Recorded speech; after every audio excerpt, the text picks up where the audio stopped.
All right, this is your intro to the hot drink section. The primary feature of our hot drink section is our chocolate shred. If customers ever want to buy it, this is what it looks like on the floor. I always keep a box at home for baking or for making hot chocolates. It's amazing. It's just the chocolate that we make. It's fair trade. It's exactly what's in our bars, so you can provide samples of that, and this is just shredded. So if you ever want to give a customer a sample, we keep them right here. These are free, but we also sell them on this display right over here too if they want to get like a bag of little mini bars or a bar. Okay, so here's your shred.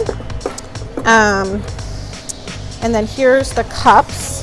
We have different size cups, and your recipe is going to tell you which cup to use. Now the recipe has it by weight, but we have a sticky note next to the recipe so that you know which cup you're using. So I can pull this out.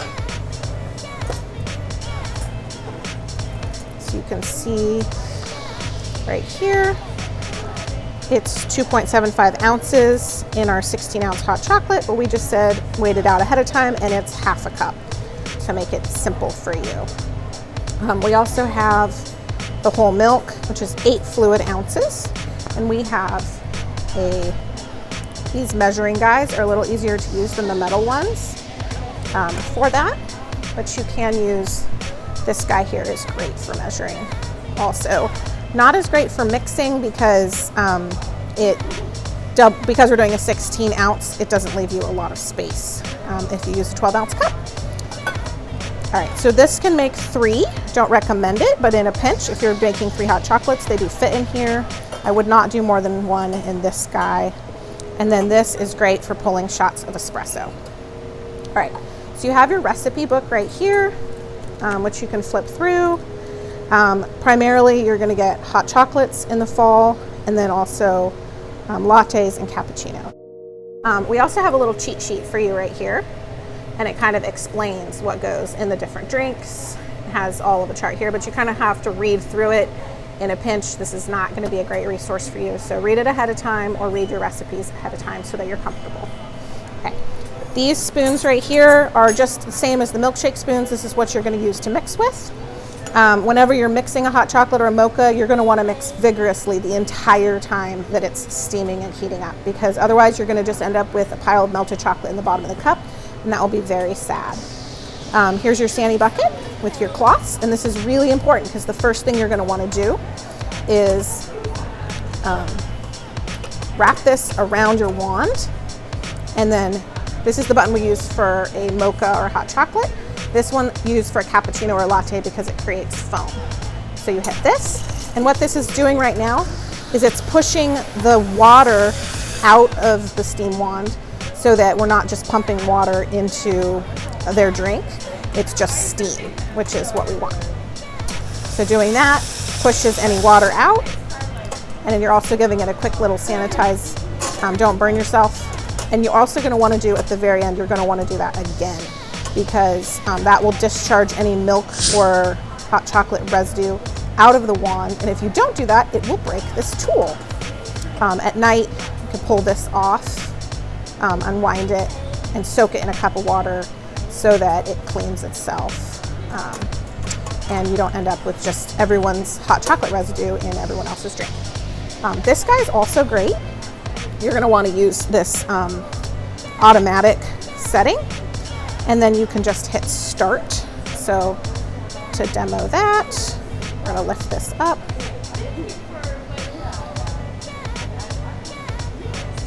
Okay. You just hit start, and it's going to start heating whatever liquid's in here, and this is your thermometer. And this is just a steam wand, so it's a wonderful tool when you have a lot of hot chocolate orders. So it'll automatically shut off when it hits the appropriate temperature. This also has a built-in thermometer, so it will also automatically shut off for you. All right, so we're gonna do 8 ounces for our hot chocolate.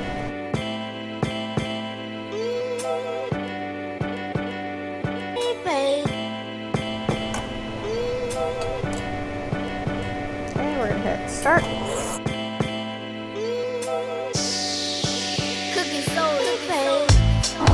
And this one's nice because it tells you what temperature it's aiming for.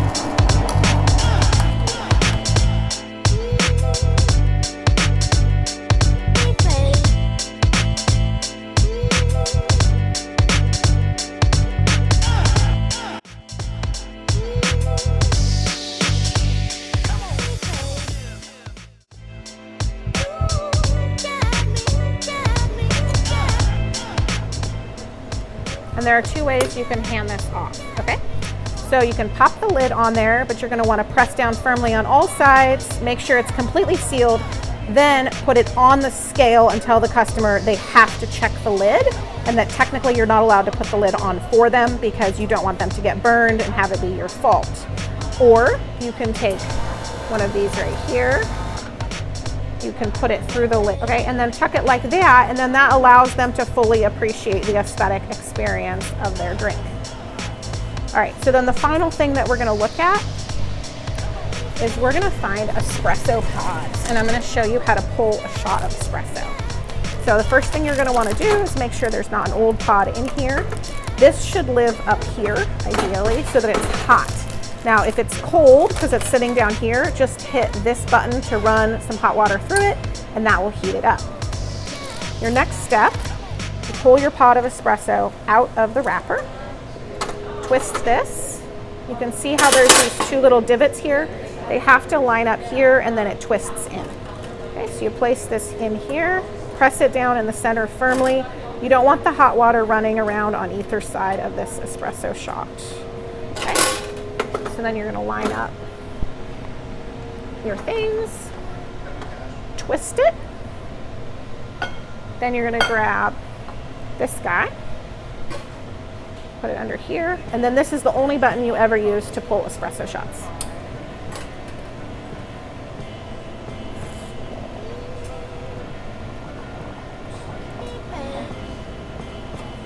All right, and there's your shot of espresso.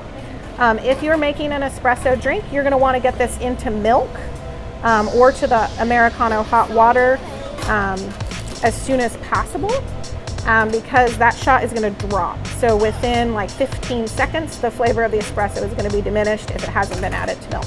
So if you're making a mocha, prepare your milk and hot chocolate first, then pull your shots of espresso and add them. If you're making an Americano, and you don't have your cup ready, just add a little hot water, then pull your cup and add that. If someone's getting an Americano, generally I do 3 shots. Don't pour the hot water directly from the machine into the cup because it'll melt the cup, or won't melt it, but it's just not as good. And then you're gonna fill up, make sure you ask them if they want room.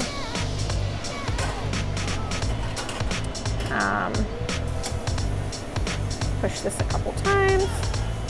And then if they want cream, we only carry milk, which I already put away.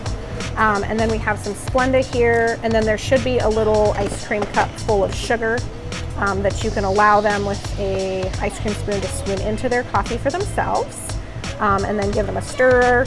These are insulated cups, so technically they don't need a sleeve, but if they ask for it, you have the ability to provide that with this right here.